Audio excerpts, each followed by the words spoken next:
بعد ایک اعتراض اٹھتا ہے کہ صحابہ کرام کہاں تھے؟ صحابہ نے کیوں بیعت کی یزید کی جبکہ امام نے نہیں کی؟ یہ اعتراض 61 ہجری کا یہ واقعہ ہے. حضور نے اللہم رفیق الاعلیٰ کہہ دیا ہے، 50 سال ہو گئے ہیں.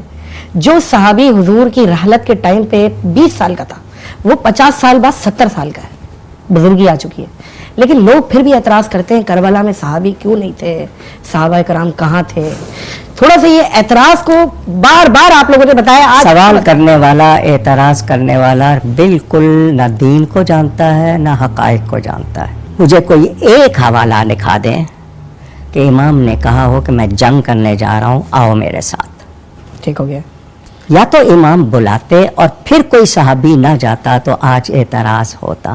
امام تو جنگ کے لیے گئے ہی نہیں، اور کوئی جنگ کے لیے جاتا ہے تو بیوی بچوں کو ساتھ لے کے نہیں جاتا. بالکل نہیں جاتا. لیکن حضرت عبداللہ ابن عمر انہوں نے کہا کہ ہمیں ڈر ہے کوفیوں سے، تو جب ڈر موجود تھا تو کیوں نہیں گئے ساتھ کہ امام کو کچھ نہ کر دیں؟ امام نے اگر ان کو کہا ہوتا تم میرے ساتھ چلو، تمہیں ڈر ہے تم میرے ساتھ چلو، کہنا لازمی ہے حضرت. جی بالکل، دعوت دینا. حضور صلی اللہ علیہ وسلم ادعوکم الی الجہاد نعرہ لگتا ہے گلیوں میں، اللہ کے نبی تمہیں جہاد کے لیے بلا رہے ہیں. کیا امام نے کہا کہ میں جہاد کے لیے جا رہا ہوں؟ نہیں کہا. امام فسق و فجور کے خاتمے کے لیے کہ ایسا احتجاج ہو کہ جو غلط باتیں ہو رہی ہیں وہ ختم ہو جائے، امام اس کے لیے گئے تھے. اور پہلے تسلی کی تھی، حالانکہ امام کوفہ میں رہ چکے تھے، کوفہ والوں کو جانتے تھے. ٹھیک ہے. پھر تسلی کے لیے حضرت مسلم کو بھیجا، چچا زاد بھائی کو بھیجا. ٹھیک. تسلی ہو گئی، تسلی ہو گئی. اب مجھے یہ بتائیں، حضرت زینب کے شوہر ہیں حضرت عبداللہ بن جعفر طیار، بیوی جا رہی ہے ان کے بچے جا رہے ہیں، وہ خود کیوں نہیں گئے؟ خود کیوں نہیں گئے؟ امام نے کیا کہا تھا؟ چلو. اگر جنگ کے ارادے سے جاتے اور پھر کوئی ساتھ نہ دیتا تب آپ اعتراض کرتے. حضرت محمد بن حنفیہ وہ بھی نہیں گئے. کوئی بھی اگر حضرت حسن مصنع وہ بھی نہیں گئے.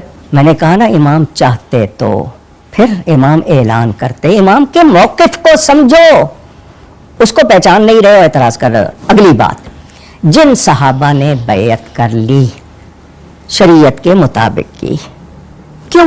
شریعت میں 2 اصول ہیں، ایک کو عزیمت کہتے ہیں، ایک کو رخصت کہتے ہیں. رخصت کا مطلب کمزور ہے، مقابلہ نہیں ہو سکتا. دیکھیں نا، میں آپ کو سمجھا دوں. آپ کو کوئی پکڑ لے اور کہے کہ جی مسلمانوں کے راز دو اور وہ غیر مسلم ہو، اور آپ کو پتا ہے کہ یہ مجھے مار دے گا، تو آپ اس وقت اس کے سامنے غلط بیانی کر کے جان بچا لیں. اس کو کیا کہتے ہیں؟ رخصت.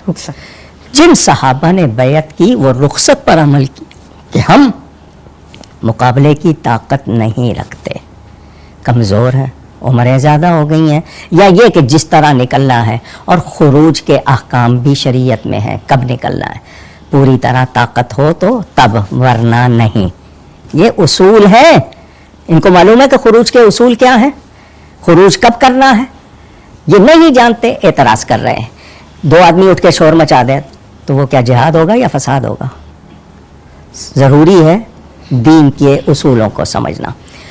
ایک بہت بہادر آدمی ہو، نوٹیبل پرسن، پرومیننٹ فیگر، سب سے نمایاں، وہ رخصت پر عمل کرے تو لوگ کہیں گے ڈر گیا.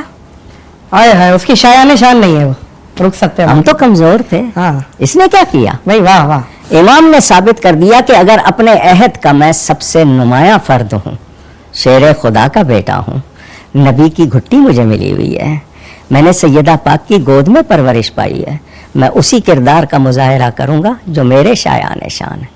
وہ اس نبی کے نواسے ہیں جس نے کہا تھا دائیں ہاتھ پہ لا کے سورج، بائیں ہاتھ پہ لا کے چاند کو رکھ دو. کیا جوڑا ہے حضرت، واہ واہ واہ واہ. میں وہی کہوں گا جو میرے رب کا حکم ہے. امام نے اسی چیز کو ثابت کیا.